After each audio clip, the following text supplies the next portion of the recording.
Iguodala to Curry, back to Iguodala, up for the layup. Oh, blocked by James. Curry, one-on-one, Irving puts it up. It's good. Kyrie Irving from downtown. The three, steps back, crossover, puts up a three. Rebound James, seconds. It's over. It's over. Cleveland is a city of champions once again. The Cavaliers are NBA champions.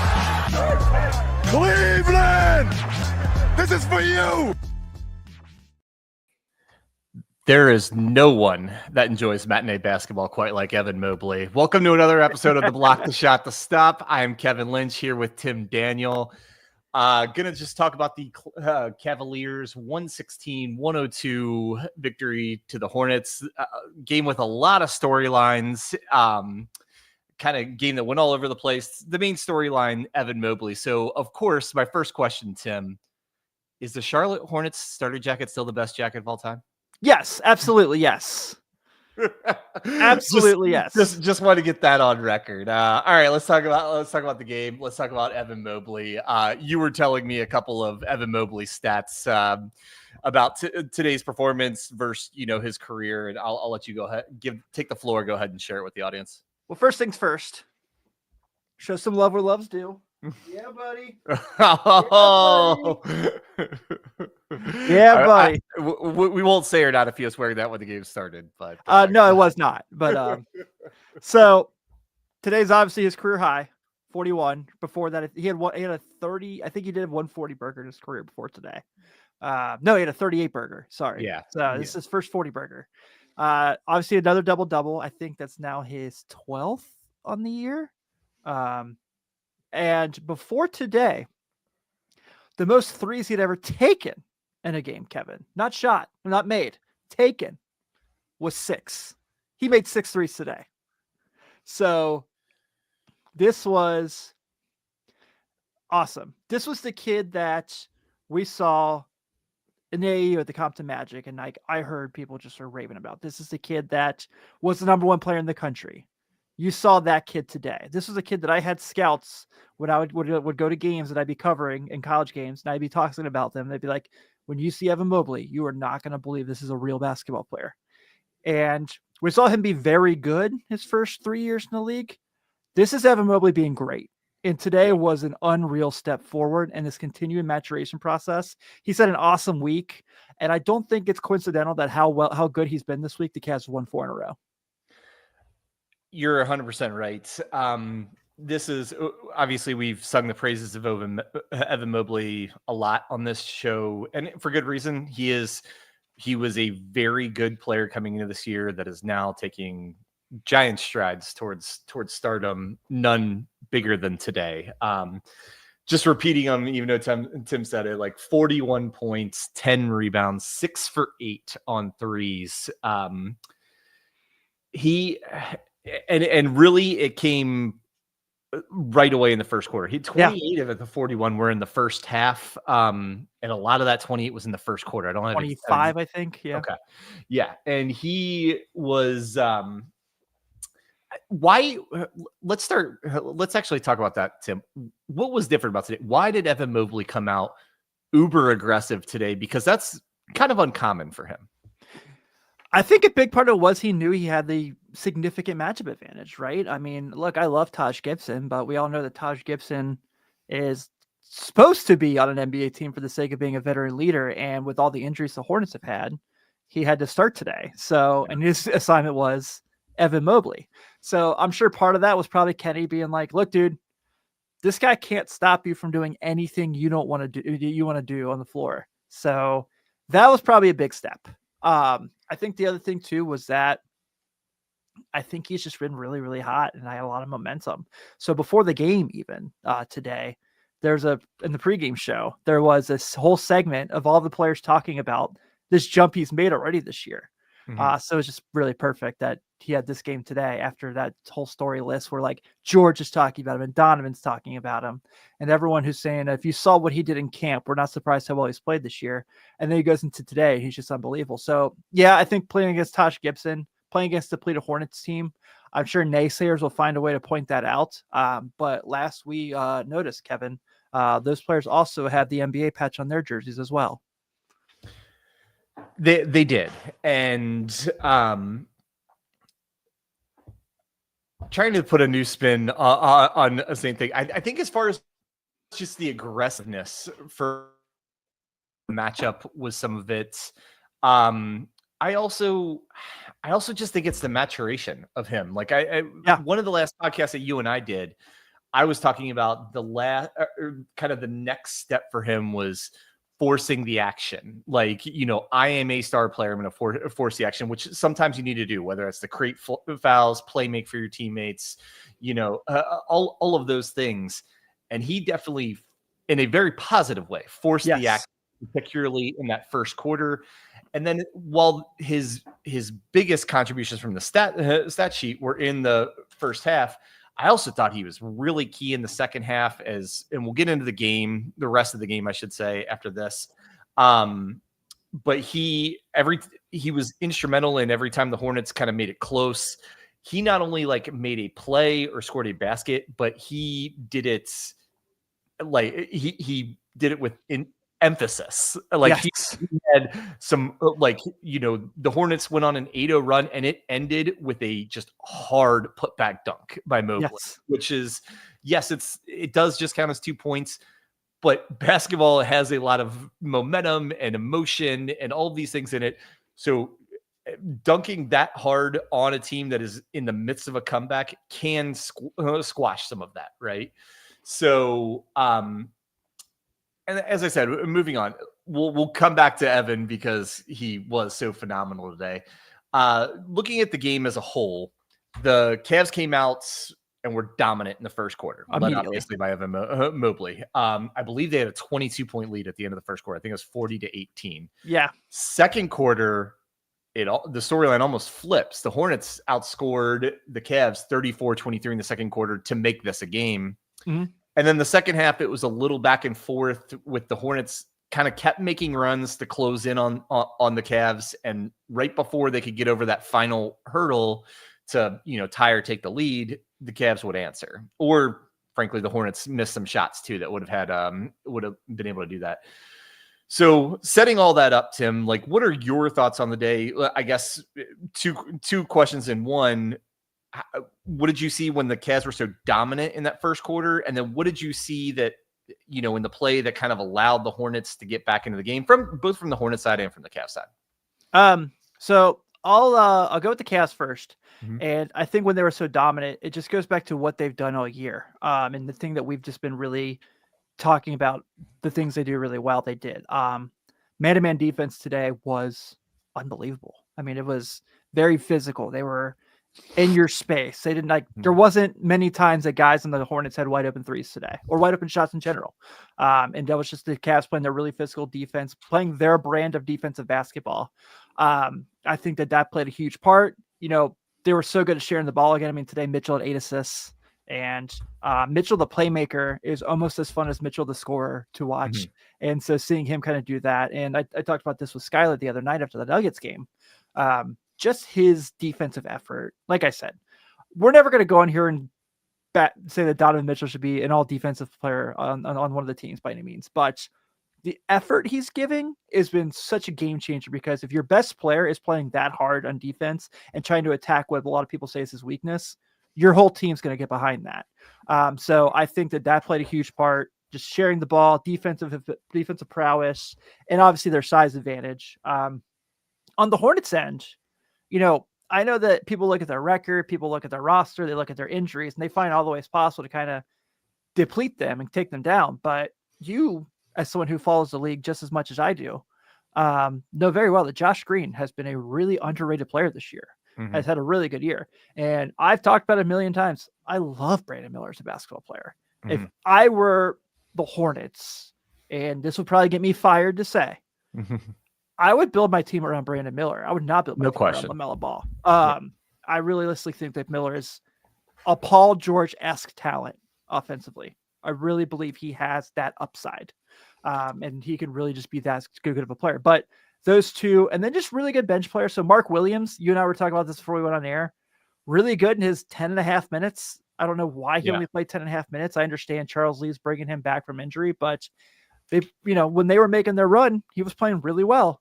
And then a guy that I wasn't very familiar with before today, so forgive me, is Jeffries for Charlotte. Yeah, Daquan Jeffries from Tulsa. I even know I did cover the American Athletic Conference for way too long. Those are dark times, Harry. Dark times. Daquan Jeffries was really good for them as well. 17-6, 7-11 from the floor, and this Micic character that they have, he's like a little bit of an older player. I should know more. A little bit. He's a 30-year-old. Is it rookie or second year? I'd say so. 13, 5, and 7. So I think the Hornets did a really good job of really attacking when kind of executing their offense when they need to. Like I said, that's not a knock on the Cavs defense. Mm-hmm. Cavs did not give them a lot of easy shots today. It wasn't like they would be in transition. You would just see a guy sitting in the corner by himself. But I think the Hornets did a really good job of sharing the ball. I thought they were physical in their runs. And I think for where they're currently at with the injuries they have, they did as well as they possibly could. It's just at some point, the fact that Cavs are everything but full strength and so much more talented than them just kind of took over the game. Yeah, I think you made a lot of great points. A couple that I jotted down, I was going to kind of like elaborate on. Donovan Mitchell's defense, agreed. I think at times with Utah, he kind of was not as into defense, and maybe some of that was just being unhappy there and everything. For the most part with the Cavs, he's been solid defensively, but I do think he has upped his level of defensive intensity this year, as you've said, and I think that is so important for the Cavs because they have an undersized backcourt, one of the most undersized backcourts in the league, probably, if I went around and looked. You're right. And with Darius Garland, someone who he's frankly even smaller, and maybe he has even more defensive challenges than Donovan Mitchell does. Mitchell being so aggressive and focused on the defensive end is really a game changer for this Cavs team. And I do want to compliment him. And this was this whole week was a great response by Donovan Mitchell to that Hawks, Hawks game that you and I covered. I think it was maybe the last one of these we did with you and I, when we talked about that was one of the rare games this year that he has forced the action and didn't have a shot going. And instead of recognizing that and moving more into playmaker status until he got going, that was one game he really forced. Today, he saw Mobley had it going. He was patient. He only took 3 shots in the first half. He was 2 for 3 in the first half, and then was aggressive at the right times in the second half when they needed him to be. So I really, really liked Donovan Mitchell's overall game, both on the defense and offensive end. Yeah. Also regarding the defense, I agree with everything you said, but the other thing that I've noticed they've done the last couple of games, which I feel like they went away from for a while, is mixing in a little bit more zone.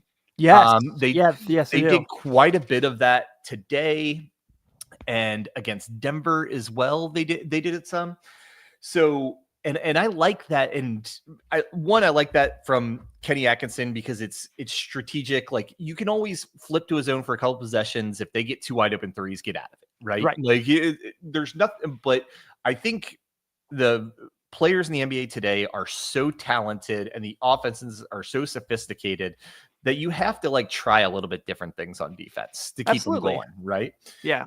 It's like going against a great quarterback in football. Like, if you just are straight up man-to-man all day long, he's going to beat you. If you're straight up zone all day long, he's going to beat you. If you mix up what you're doing to at least cause them a little bit of confusion, if nothing else, they get into their offense later in the shot clock because you did something they weren't expecting. I really think that's an advantage, and really like that Kenny went back to, because he did a lot of that in the beginning of the year. And I don't know if I did this before. I want to give the players credit, whether you think this is right or whether it's right for this or not. NBA players do not like playing zone. Right. It is a pride. It is a pride thing. Zone and full court press are not their favorite things. Yes, for very different reasons. But zone is thought of as almost like what you think I can't go mano a mano with a guy. This is but the Cavs, when they're in zone, they really seem focused and embrace it and play a very, very good zone, particularly because they got Mobley and Allen so long that can take up so much space and kind of allow the guards to be a little bit more aggressive. So all that is good things. The one negative I saw today, and it's a trend we talked about a little bit the bench got outplayed again. Yeah, Like and if you looked at these two bench rosters going into the game, you're like, there's no way the Hornets bench outplays the Cavs bench. Right. Like just based on, personnel. And sure enough, the Hornets outscored them 35-21. As you called out, a lot of that was Mark Williams, Daquan Jeffries for the Hornets. To their credits, they had good games. But again, a little bit of a trend for the last several games is the Cavs seem to be getting quite as much from their bench. I understand Isaac Okoro was out today. That moves Dean Wade in the starting lineup. Dean, figure out your free throws. What's going on, dude? Like, come on. That's shocking. It really is. Like, and not just because he's a white guy in the NBA who's realistically like, it's shocking that anyone in the NBA would be shooting 30% from free throw line, let alone someone who's a good 3-point shooter. So yeah, they were a man down today, and they've been down, a starter all year in Max Strus, but I still think a lot of these matchups, on paper look advantageous for the Cavs in the bench department, but when at the end of the game you look and, we've been getting outplayed on the bench a lot more this last week or two than we did the first month of the season. Yeah, I mean, even if you look at the Nuggets game, if Karis LeVert doesn't have the game he had, they got outplayed again. Mm-hmm. So yeah, and I really am curious once they get Max back what the bench looks like per se. Kenny said yesterday, I guess Max is officially taking physical contact in practice now, which is good news. And he basically, what he said was really interesting to me when he said that when they get him back, it's like getting a starting player, signing a starting player as a free agent is what he compared it to. So that's really interesting. Going into your Royal House, that is really a Cincinnati Reds front office move. Is that getting this guy back from injury is just as good as making a trade? Yes, it is. Come on. Yeah. Yeah, that's hilarious. Actually, you say that. But yeah, go ahead. But I think that that's kind of surprising. Tomorrow they have Miami. Who has a decent bench as well. And that's a game you have to be up for no matter how good the Heat are. And I know we'll touch on that towards the end of the show. But I have been genuinely shocked. And Ty Jerome obviously was battling illness for a little bit, but he's had a couple not Ty Jerome games of late. I think George defensively has played pretty solid for a week now. I know he's had up and down offensive performances. We talked about the Celtics game. He was really good, but I just think it might just be one of those lulls. I think that happens with everybody. And we talk about this all the time with the NBA. Like, yeah, your team's getting to lose 2 in a row on occasion. And the Cavs just did before they went on this 4-game win streak. So it happens. So I think I don't worry about it. Now, if it's 12, 13 games of like 12 or 13 of 18 or 19 that they're going through this, then we'll have a conversation. But I'm not freaking out about it yet. Yeah, I'm not freaking out either, but it is something to monitor, and it is something to really look at once Max comes back. As you said, guys' minutes are going to change. There may be a guy or two in the rotation now that's not as much in the rotation when that happens. Yeah. Even our beloved TJ Maxx, if he is still struggling, that you could see him being one of the guys who gets his minutes reduced a little bit. He did only play 12 minutes today. And to the bench's defense, I will say they didn't take a ton of shots today because Mobley was so great and was dominating so much of the attention. Like, no one on the bench took more than 6 shots. A lot of the guys took 1, 2, 3. So, there wasn't as many opportunities today, I will say, because particularly Mobley was so strong, and like kind of rounding out the coverage on the rest of the team. Like, Mitchell and Garland, both solid today. I would say both with 18 points. As you said, Mitchell had 8 assists. Garland had 5. Mitchell shot really well from the floor. Darius struggled a little bit from the 3-point line. He was a little bit better, with his floaters and everything today than he has been so outstanding on 3-point shooting to the season to date. But most of all, I give Mitchell and Garland credit for, being a little bit patient today. When you're a star NBA player, there's always the tendency that I haven't shot in 4 minutes, 5 minutes. Yeah. You know, I got to get one up kind of thing. They really did let Evan cook today, and Darius took 16 shots, but a lot of those he was in the rotation, or he often is in the rotation where he's on the floor when Mobley's on the bench. And so I think he was trying to assert himself in those pockets of time. Anything that you kind of saw with Mitchell and Garland today in addition to that? Kind of different. I did, but kind of different in the Okay. sense of strategy. Camaraderie was awesome between those two today. So Yeah. there's a play, I think, in the first quarter. I don't remember the exact time. I meant to write it down. Garland gets a layup and draws a foul. And Mitchell's kind of like towards the half court line at this point. And it's just something I noticed real quick. It's just something that like nerd people like you and I look at that just really love about basketball is Mitchell is like celebrating like he just like put off a 10-0 run. He has like a pump. He's skipping. He's really excited for Darius, and I think that was just really cool. Like just the way that those two dudes, like all the drama and like reports that came out about those guys that you heard, the apparent stuff, just seeing how much they really complement each other and how much they like playing together. The whole team in general, it's been really cool. But if this is too far in the weeds here, Kev, please stop me. Okay. But I think one thing about Mitchell, it's super underrated. So you look at 8 rebounds. How many of those are long rebounds he's chasing down? I mean, I think that is like a super underrated skill. And people just look at Donovan Mitchell as this, he's this great talent. He can do all these wonderful things, and he certainly can. That's not what I'm saying here at all. But I think that's a really underrated thing and I understand he is really fast, but just the ability to chase down long rebounds and help your team kind of get the break going quicker, I think is something that we don't talk enough about in his skill set. You're right. And first of all, you're right that is a skill. I think that's part of the reason Evan Mobley is such a good rebounder, because he's so long and can grab some of those that are coming off the rim hard, because let's face it, like there's so many 3-point shots, and 3-point shots create longer rebounds. And so it is almost like a newer skill, or maybe a skill that's of more importance in today's game, is being kind of very smart positionally and very athletic enough to get to those long rebounds. As great of rebounds there was, I don't think Chuck Barkley is getting nearly as many rebounds in the game today, when the rebounds are actually coming 15 feet away from the hoop. Right. So no, I now that you say it, I didn't necessarily think of that, but that is, you're right. He does chase down a lot of long rebounds, and that is really valuable, because frankly, long rebounds usually equals higher probability of an offensive rebound and them getting another possession.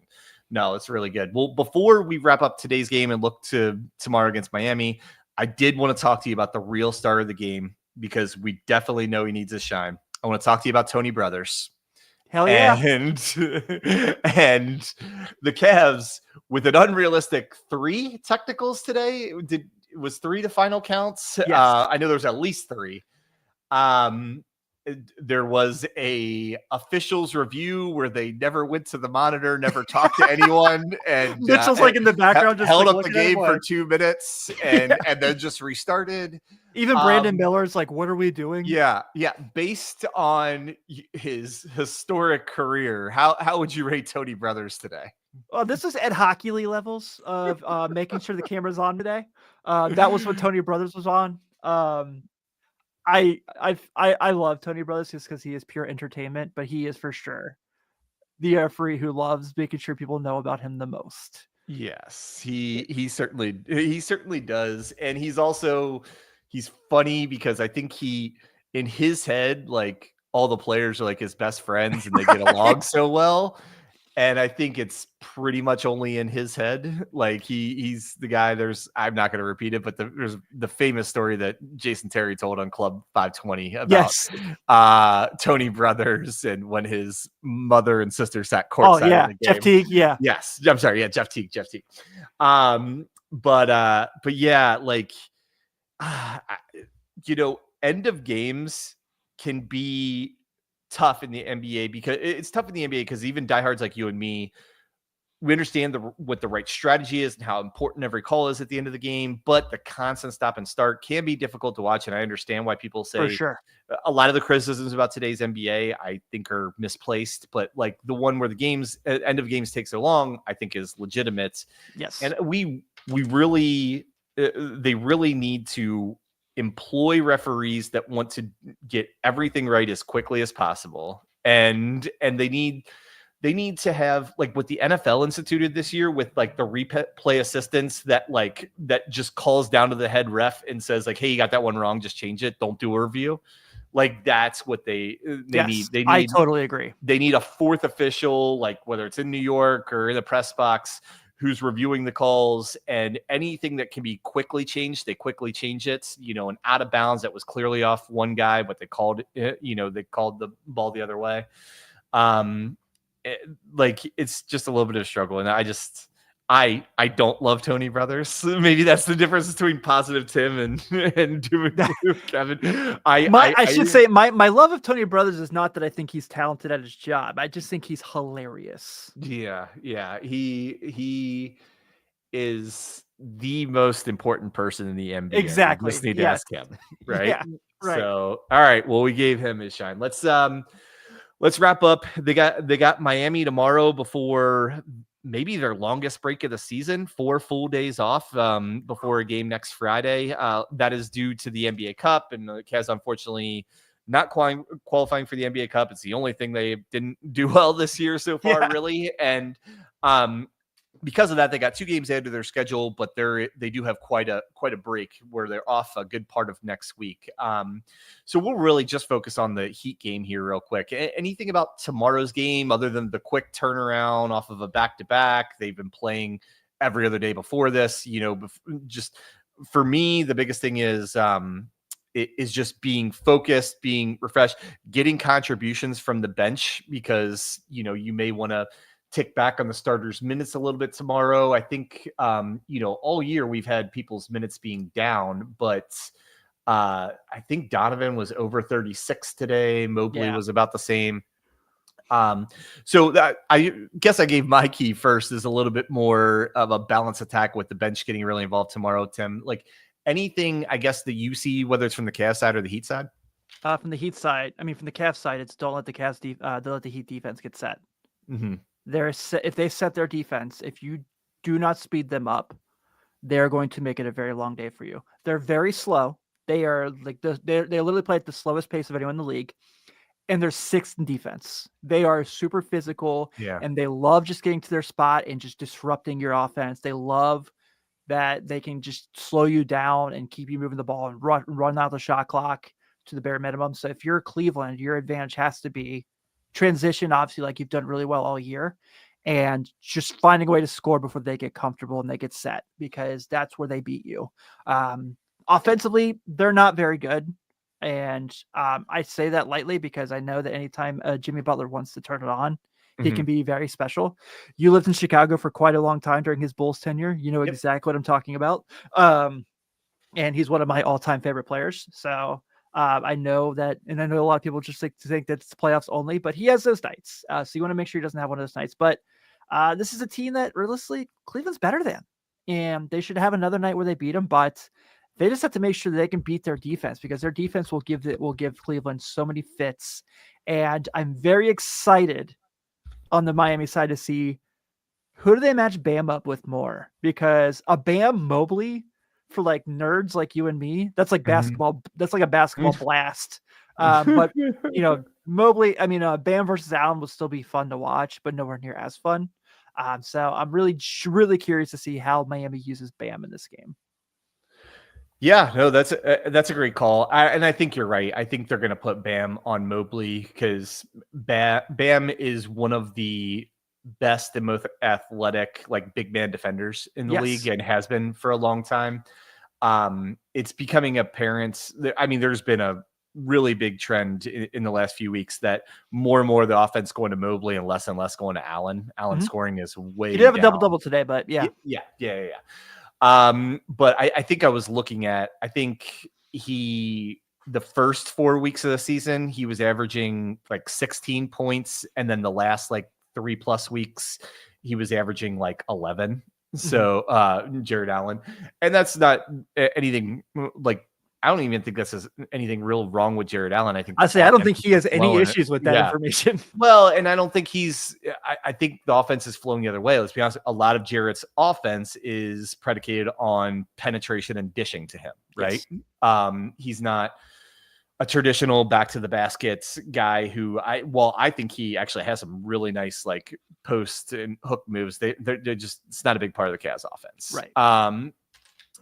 But Mobley has obviously really increased his offense. So I would be really surprised if they didn't have Bam focus on Mobley pretty much the whole game, unless he got in foul trouble. Then I could see him moving off of him. Yeah. But yeah, other than that, they are. I think you said it with the Miami's like pace and everything. Like the Cavaliers have done a good job of this all season, but like make them play your game versus you play theirs. Like exactly. if this is a game where both teams are scoring less than 110 or less than 105, something like that, it's like I think the Heat have a very good chance to win. If the Cavs score 115 or more, I think they win this game. No problem. So I think you're right.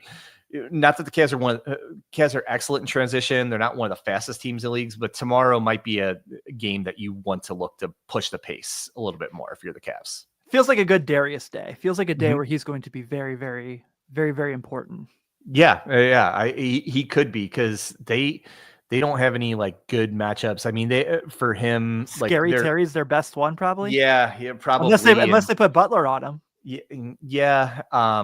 But I think he'll guard Mitchell. Yeah. I think you're right about that. And I don't even think as good a defender as Butler is, and he's obviously slowed a little bit at this point in his career. Garland's not the type of guy he would be an excellent defender against. Like he doesn't like, he's better when he can get in and be physical with somebody his size or bigger. So I wouldn't expect Butler to be on him. I could see Darius, you're right, going up against Terry Rozier, Tyler Hero, Duncan Robinson when he's in the game, and there's also like barbecue chicken for Garland. Yeah, could be a game that Garland could feast and may want to be a little bit aggressive looking for his opportunities. Yeah. All right. Well, with that, this matinee Saturday. I don't know. What do you think about matinee basketball, Tim? Love it, man. Yeah, love it. Love that. Like, especially for us, since we do a daily show. Mm-hmm. Well, every game show. Some weeks it is daily. Yeah. Is that we have the whole day with our families now. Yeah. So I think that part's really cool. I know my wife is very excited. I can do some stuff with the family tonight, so they're looking forward to it.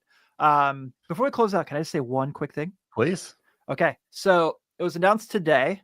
Someone from my local area is going to now be a member of the Cleveland Charge. So I want to make sure I give a shout out to Sean McNeil from Cooper High School, former West Virginia and Ohio State guard, played for Huggins at West Virginia, played for Chris Holtman for a year at Ohio State. But one of my favorite high school players I've ever seen play. I mean, had a clip. So he is just signed to deal with the Cleveland Charge. So I'm hoping maybe we can get him to come hang out on the pod in the near future. But that was cool. I could have a local tie to the Cavs since we are not in Cleveland. So want to make sure I gave some love. No, that's awesome. Yeah, you shared that with us earlier, and we'd love to have Sean on and wish him all the best with the Charge. Hope he has a ton of success. So much so that maybe the Cavs call him up if they need some reserves at some point in the year. But yeah, no, we certainly welcome him to the Cleveland basketball family. So. With that, for Tim Daniel, I am Kevin Lynch. We're going to wrap up here another episode of The Block, The Shot, The Stop. And thanks for listening. Go Cavs.